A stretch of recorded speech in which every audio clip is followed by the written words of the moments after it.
Assalamualaikum warahmatullahi wabarakatuh. Perkenalkan, nama saya Muhammad Fajnan Ardiansyah dari kelas 13 IJA. Di sini saya akan mempresentasikan tentang laporan praktik kerja lapangan di CV Mulia Mandiri Klaten sebagai admin quality control. Bab 1, pendahuluan. Latar belakang PKL. Praktik kerja lapangan atau PKL merupakan program yang wajib dilaksanakan dan diterapkan di SMK, sehingga siswa memiliki pengalaman belajar di sekolah dan di dunia kerja. Selain itu, PKL juga bertujuan untuk memberikan bekal ilmu dalam dunia kerja agar di masa mendatang para siswa dapat bersaing dalam dunia kerja. Untuk mempersiapkan siswa agar memiliki kemampuan teknis dengan wawasan yang luas dan fleksibel di era kemajuan iptek, serta mengasah dan mengimplementasikan materi yang diperoleh terkait jurusannya. Dasar Hukum PKL. 1. Undang-Undang Nomor 20 Tahun 2003 tentang Sistem Pendidikan Nasional. 2. Peraturan Pemerintah Nomor 19 Tahun 2005 tentang Standar Nasional Pendidikan. 3. Peraturan Pemerintah Republik Indonesia Nomor 17 Tahun 2010 tentang Pengelolaan dan Penyelenggaraan Pendidikan. 4. Peraturan Pemerintah Republik Indonesia Nomor 41 Tahun 2015 tentang Pembangunan Sumber Daya Industri. 5. Peraturan Presiden Nomor 8 Tahun 2012 tentang Kerangka Kualifikasi Nasional Indonesia atau KKNI.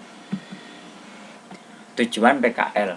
1. Melatih siswa untuk bertanggung jawab atas dirinya sendiri di hadapan sebuah perusahaan. 2. Menempa mental siswa yang tadinya hanya lingkungan sekolah kemudian migrasi ke ranah dunia industri atau dunia usaha. 3. Berlatih untuk mengkondisikan diri di dunia usaha atau dunia industri sehingga ketika ada suatu problem siswa dapat berupaya untuk open mind, menyelesaikan permasalahan tersebut dengan cepat. 4. Siswa dapat menyerap ilmu dan kompetensi yang banyak dari dunia usaha atau dunia industri tempat ia PKL, sehingga ketika selesai siswa mampu membawa bekal berupa keahlian yang bisa menjadi modal untuk bersaing di dunia usaha saat ini. Manfaat PKL dibagi menjadi 3. Manfaat PKL bagi peserta, manfaat PKL bagi sekolah, dan manfaat PKL bagi perusahaan. Manfaat PKL bagi peserta. Manfaat PKL bagi peserta. 1. Meningkatkan ilmu yang telah diperoleh di sekolah. 2. Menambah kompetensi dan dapat menanamkan etos kerja tinggi. Manfaat PKL bagi sekolah. 1. Terjalinnya hubungan kerjasama yang saling menguntungkan antara sekolah dengan dunia kerja.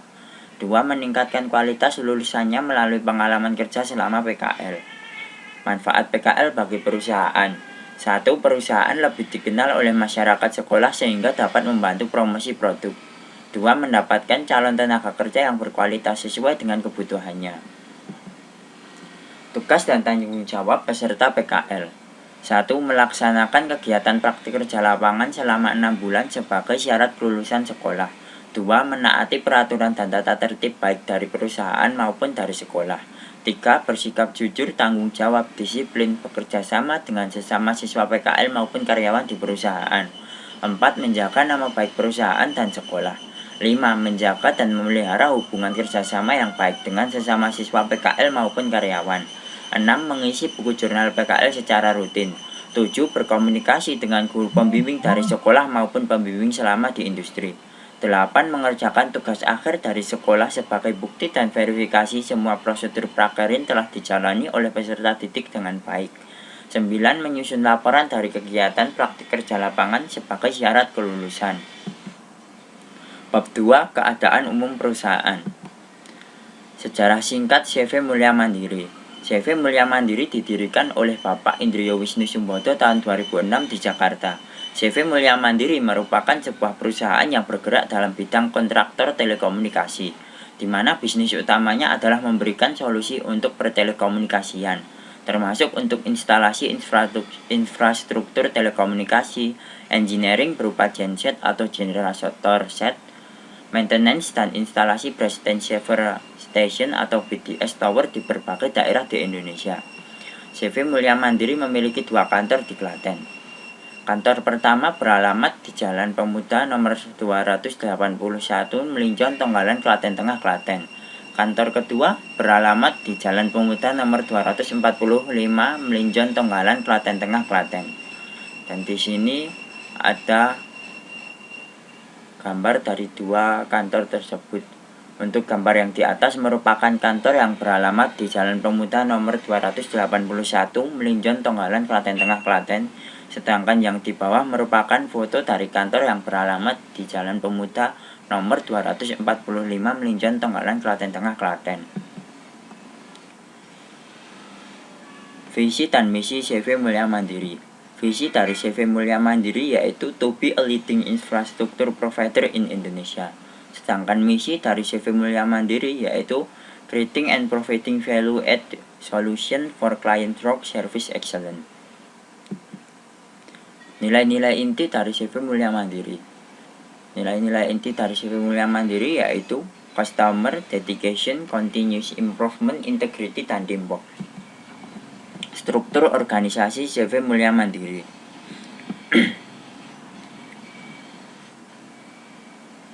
Di CV Mulia Mandiri ini saya bertugas sebagai admin quality control. Admin quality control masuk dalam tim maintenance team.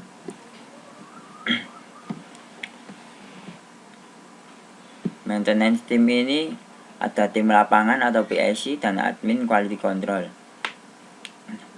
Di sini tim PIC atau tim lapangan akan mengambil foto dari detail-detail tower, kemudian dibuat menjadi dokumentasi preventive maintenance.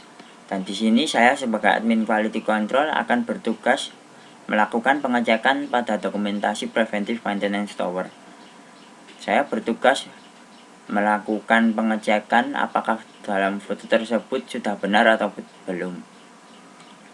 Jika sudah benar, maka akan saya accept, sedangkan jika salah, saya akan mengkonfirmasi dengan PIC atau tim lapangan untuk direvisi.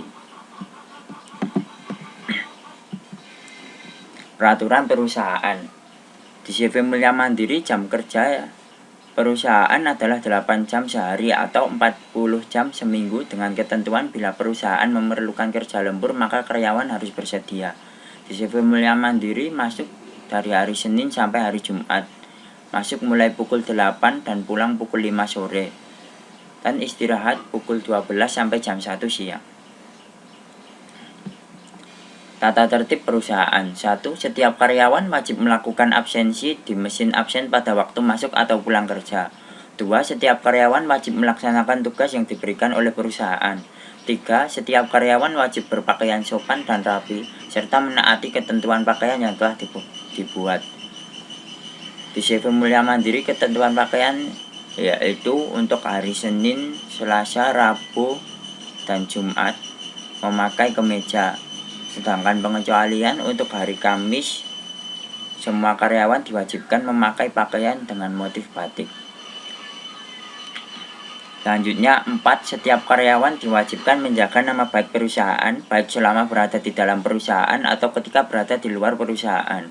5. Setiap karyawan dilarang meninggalkan tempat kerja tanpa izin atasan secara tertulis yang disetujui oleh atasannya. 6. Setiap karyawan tidak diperkenankan menggunakan nama perusahaan untuk transaksi atau surat-surat pribadi. 7. Setiap karyawan wajib menjaga kebersihan lingkungan kerja masing-masing. 8. Sesama karyawan CV Mulia Mandiri tidak diperbolehkan memiliki hubungan suami istri. Apabila karyawan melanggar peraturan nomor 8, maka secara sukarela salah satu karyawan tersebut harus mengundurkan diri dari jabatannya pada saat itu. Kesehatan dan keselamatan kerja. 1. Setiap karyawan wajib menjaga kebersihan dan mengatur kerapian tempat kerja masing-masing. 2. Setiap karyawan wajib menjaga keselamatan dirinya dan karyawan lainnya serta wajib memakai alat-alat keselamatan kerja yang telah disediakan. 3. Setiap karyawan harus mematuhi ketentuan mengenai keselamatan kerja dan perlindungan kerja yang berlaku. 4. Apabila karyawan menemui hal-hal yang dapat membahayakan keselamatan karyawan dan perusahaan, karyawan tersebut harus segera melapor kepada atasannya. 5. Setiap karyawan wajib memelihara alat-alat atau perlengkapan kerja dengan baik dan teliti. Rekrutmen perusahaan. 1. Penerimaan karyawan baru di perusahaan disesuaikan dengan kebutuhan perusahaan. 2. Untuk dapat diterima menjadi seorang karyawan, calon karyawan harus memenuhi syarat-syarat yang telah ditetapkan perusahaan. 3. Calon karyawan wajib mengikuti tes atau ujian yang diselenggarakan oleh perusahaan.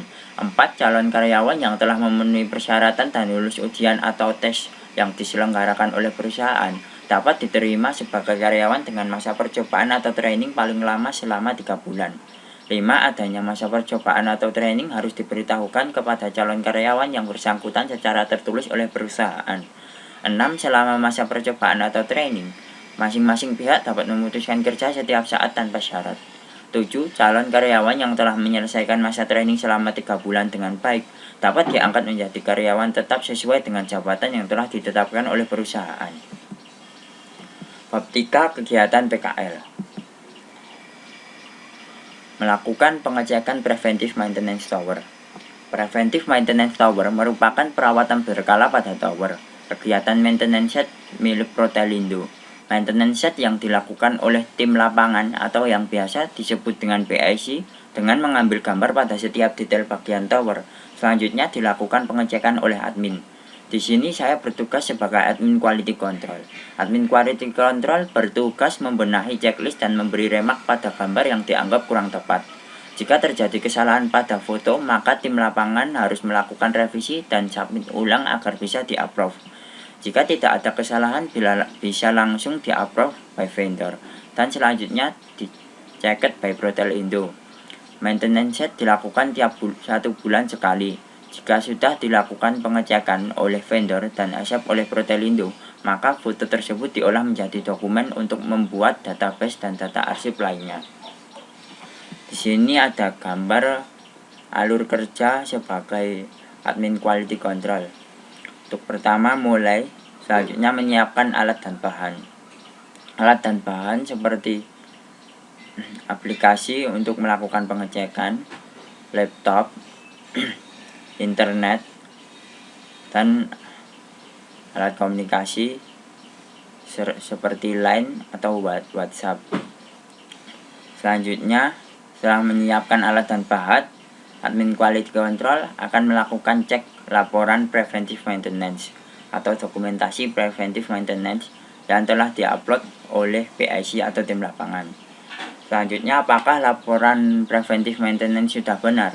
Apabila sudah benar, akan dilanjutkan untuk di-accept oleh Protelindo. Sedangkan jika terjadi kesalahan atau belum benar pada laporan preventive maintenance, admin quality control akan berkoordinasi dengan PIC atau tim lapangan agar PIC atau tim lapangan melakukan revisi. Setelah tim PIC atau tim lapangan melakukan revisi, tim PIC akan melakukan upload ulang laporan preventive maintenance. Setelah di-upload ulang, admin quality control akan mengecek kembali. Setelah dicek kembali, apabila sudah benar, akan dilanjutkan untuk di-accept by Protelindo. Jika sudah di-accept by Protelindo, maka laporan tersebut sudah dianggap benar dan siap diolah untuk menjadi dokumen untuk membuat database dan data arsip. Foto kegiatan selama PKL.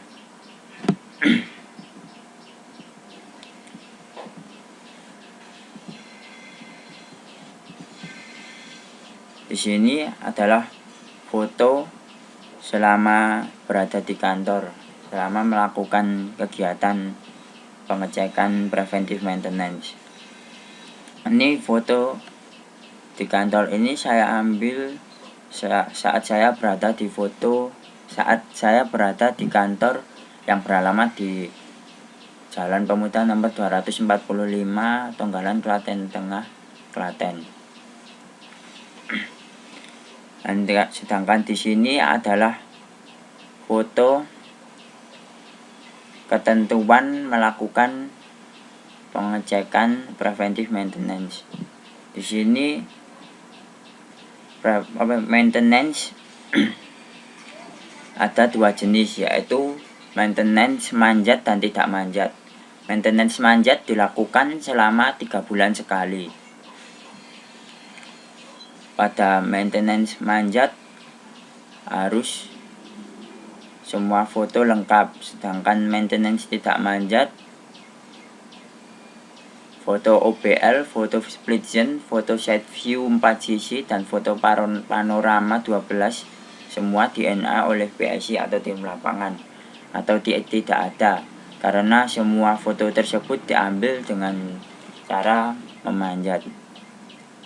Selanjutnya ada tipe Shed Protelindo. Dalam Shed Protelindo ada beberapa tipe. Yang pertama ada Shed XP biasa. Pada Shed XP biasa hanya maintenance tenan Indosat, WMX, dan tenan baru, sedangkan untuk tenan lain tidak di maintenance. Kedua ada Shed XP Pegasus. Di Shed XP Pegasus hanya maintenance tenan baru. Tiga ada Shed IP Titan. Shed IP Titan hanya maintenance tenan Indosat dan tenan baru, sedangkan tenan lainnya tidak di maintenance. Selanjutnya ada Shed HP yang tidak maintenance, yaitu tenan HUD, sedangkan tenan lainnya di maintenance. Dan untuk Shed yang belakangnya B seperti HB, IB, MB, dan XB, dan Shed KIN, semua tenan wajib di maintenance. Selanjutnya untuk standarisasi OBL.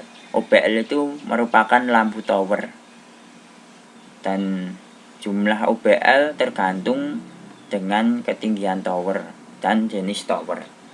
Untuk tower yang memiliki tinggi 49 ke bawah hanya memiliki 1 OBL di atas, sedangkan untuk ketinggian 50-70 memiliki 2 OBL, yaitu 1 di atas dan 1 di tengah.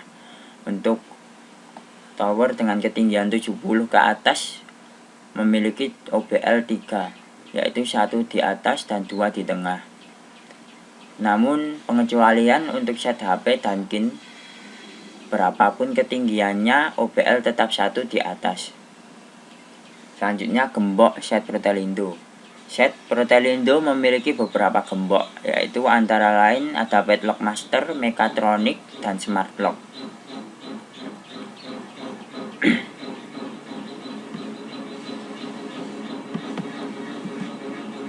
Selanjutnya ini adalah contoh beberapa foto-foto yang saya cek. Ini adalah foto yang ada di Preventive Maintenance Tower.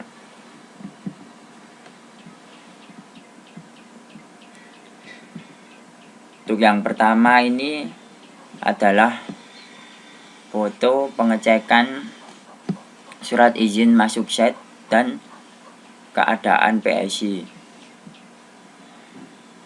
Sedangkan ini merupakan foto pengecekan safety tool PSI atau tim lapangan.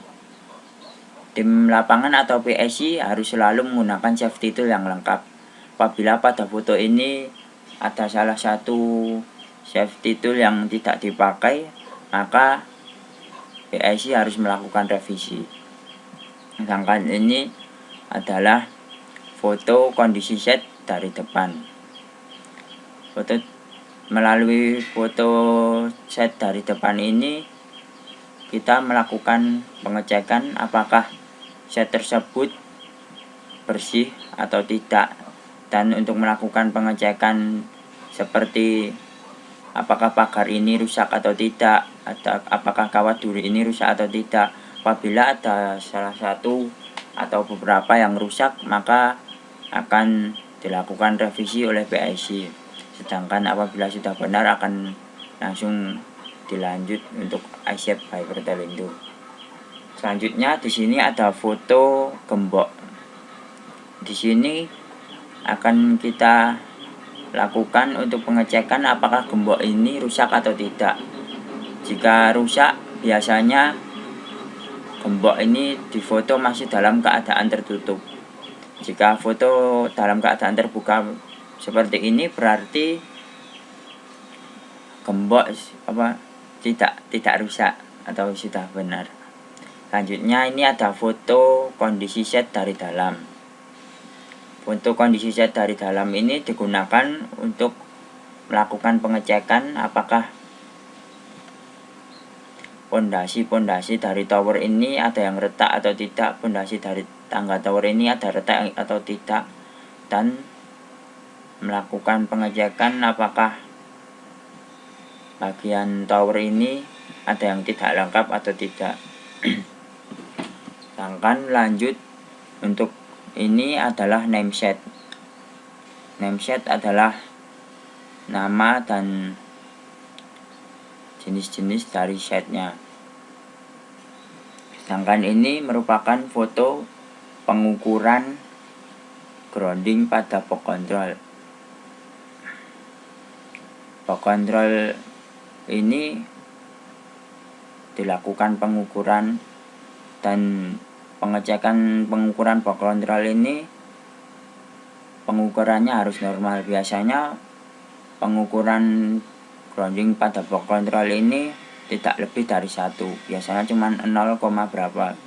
Jika lebih dari 1 perlu ditanyakan lagi kepada PSI atau tim lapangan apakah box control ini rusak atau tidak. Sedangkan ini adalah foto pengecekan korosi pada tower. Dari foto ini kita melakukan pengecekan apakah dari foto tersebut terlihat tower tersebut korosi atau tidak. Selanjutnya ini adalah foto dari OBL atau lampu tower. Dan di sini ini adalah foto OBL dari tower yang memiliki ketinggian 70 atau lebih, karena di sini terdapat 3 OBL. Yaitu ini foto OBL dari atas dan 2 ini foto OBL dari tengah. Dalam foto OBL ini kita melakukan pengecekan apakah OBL rusak atau tidak. Jika OBL rusak maka biasanya foto OBL ini dalam kondisi mati. Sedangkan ini dalam kondisi menyala, berarti OBL ini dalam kondisi baik semuanya. Sedangkan ini adalah foto pengukuran pada kaki tower.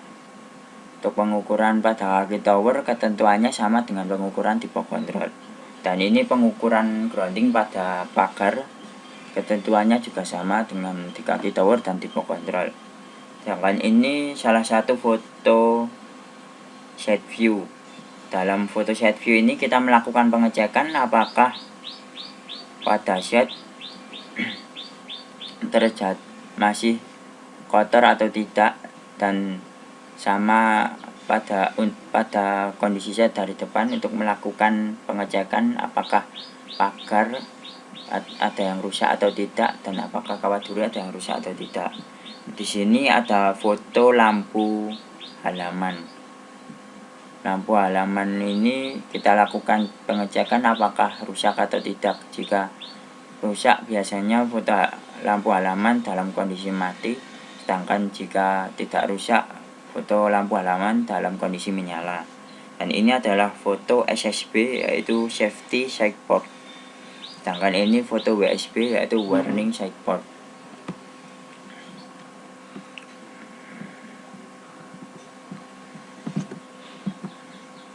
Selanjutnya bab 4, kesesuaian kompetensi di perusahaan dan di sekolah. Kesesuaian kompetensi di industri dengan sekolah. Kompetensi yang diajarkan di industri mencakup pertelekomunikasian. CV Mulya Mandiri sendiri merupakan vendor dari Protelindo yang menjadi pemilik tower. Sebagai vendor yang bertugas dalam perawatan tower, tim diminta mengecek tower tersebut setiap bulan. Jadi kegiatan ini cenderung pada meneliti perangkat tower dengan target setiap harinya. Sedangkan kompetensi yang diajarkan di sekolah mencakup bidang informatika dengan spesifikasi yang banyak, seperti pemrograman, web design, komputer, dan jaringan. Materi yang diajarkan di jurusan sistem informatika, jaringan, dan aplikasi lebih banyak dan terus berganti seiring berkembangnya dunia informatika. Kesesuaian kedua kompetensi bisa dibilang sangat jauh. Hanya ada satu kompetensi yang sesuai dengan industri dan sekolah, yaitu simulasi digital. Pada kompetensi simulasi digital itu pun hanya ada satu bab. Pada materi simulasi digital, siswa menerapkan penggunaan Microsoft Office yang paling utama yaitu Excel, PowerPoint, dan Word. Penyusunan rumus pada Office Excel, pembuatan surat dan buku pada Office Word, dan membuat tampilan PowerPoint. Ketiga hal tersebut sangat berkesinambungan dengan kompetensi di industri yaitu rekapitulasi data. Materi simulasi digital sangat digunakan pada kompetensi industri rekapitulasi dan pengumpulan data yang menggunakan Microsoft Office. Untuk bab yang terakhir yaitu bab 5 kesimpulan dan saran. Kesimpulan, dengan adanya kegiatan praktik kerja lapangan atau PKL, di samping sebagai salah satu syarat kelulusan kompetensi keahlian sistem informatika jaringan dan aplikasi SMK Negeri 2 Klaten, kita juga mendapatkan banyak manfaat dari dilaksanakan kegiatan PKL tersebut. Kita bisa mendapatkan pengalaman bekerja dan merasakan dunia kerja secara langsung. Kita juga mendapat wawasan mengenai hal-hal apa saja yang dibutuhkan saat berada di dunia kerja. Saran untuk adik kelas 1, belajar dengan giat dan disiplin agar saat pelaksanaan kegiatan praktik kerja lapangan sudah mempunyai beberapa bekal ilmu pengetahuan dan keterampilan. 2. Selalu menjaga nama baik SMK Negeri 2 Klaten dan nama kelas serta jurusan. 3. Jangan terburu-buru dalam mencari tempat praktik kerja lapangan. Usahakan mendaftar di perusahaan yang sesuai jurusan terlebih dahulu. 4. Melakukan persiapan dengan mencari referensi tempat praktik kerja lapangan yang sesuai dengan kompetensi yang sudah dipelajari di sekolah, agar tidak kebingungan saat akan melaksanakan praktik kerja lapangan. Mungkin itu saja yang dapat saya sampaikan mengenai laporan praktik kerja lapangan saya selama di CV Mulia Mandiri Klaten sebagai admin quality control. Bila ada salah kata dan salah dalam perbuatan, mohon dimaafkan. Kurang lebihnya, saya berterima kasih dan terima kasih telah menonton video ini sampai akhir. Sekian dan terima kasih. Wassalamualaikum warahmatullahi wabarakatuh.